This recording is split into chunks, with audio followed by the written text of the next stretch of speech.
when I'm doing other forms of subtraction. I'm going to make this, cross it out, and make it into a 4. And I'm taking 1 whole. Well, this fraction we're dealing with here is sixths. So that means I'm taking a whole 6 sixths from this. And I'm going to add the 6 sixths to the 3 sixths. So that becomes 9 sixths that I'm having there. Again, I just put 6 sixths. Kids like to trick on this one. The trick was if you cross out the 5 and make it a 4, you take the denominator and add it to the numerator. That becomes 9, and you keep that, 9 sixths. But basically what I'm doing is I'm just taking out a whole and sticking it in there. So that's minus 2 and 4 sixths. Again, I'm recopying in nice neat layers, even though my space is pretty tight. The 9 and 4 can now be completed through subtraction, and the 4 and 2 are just whole numbers. 9 and 4 is 5 and 6, and so that's my final answer because there's no common factor between 5 and 6. It is reduced. Next one.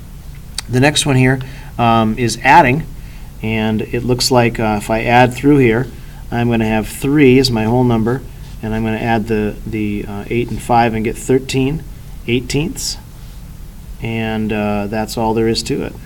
It's done, because 13 is a prime number. Okay, number 10. I don't think I made a mistake there. Something feels fishy. I guess not. Number 10. Number 10 here. I can take the 3 from the 8, so I'm pretty good there, and everything else lines up. I can take 4 from 5, so that's 1. I do with my whole numbers first, and I have 8 minus 3 is 5, and 20, and that's going to reduce. So I'm going to come back and talk about my reduce step in just a moment. Darn, this is going to make 2 videos. I'm sorry about that. This one here is adding, so I add my whole numbers, that's 8, and then 32 plus 35 is 67 over 40, which is an improper fraction. I take 40 from the 67, and I'll go back and reduce that later, but I'm going to have to deal with that. That's kind of a funky thing at the moment. So going back to my first one, 6/8 reduces, that's 2 times 3, and it's 2 times 4, and I've just taken out a common factor, and there's the 3/4 that this one reduces to. 7/15 has the prime in, doesn't reduce. This one, 5/20, 1, that's 1 times 5, and that's 4 times 5, and so you cross out what's common, and there's the 4th, so it's 1 and 1/4 is your final answer right there.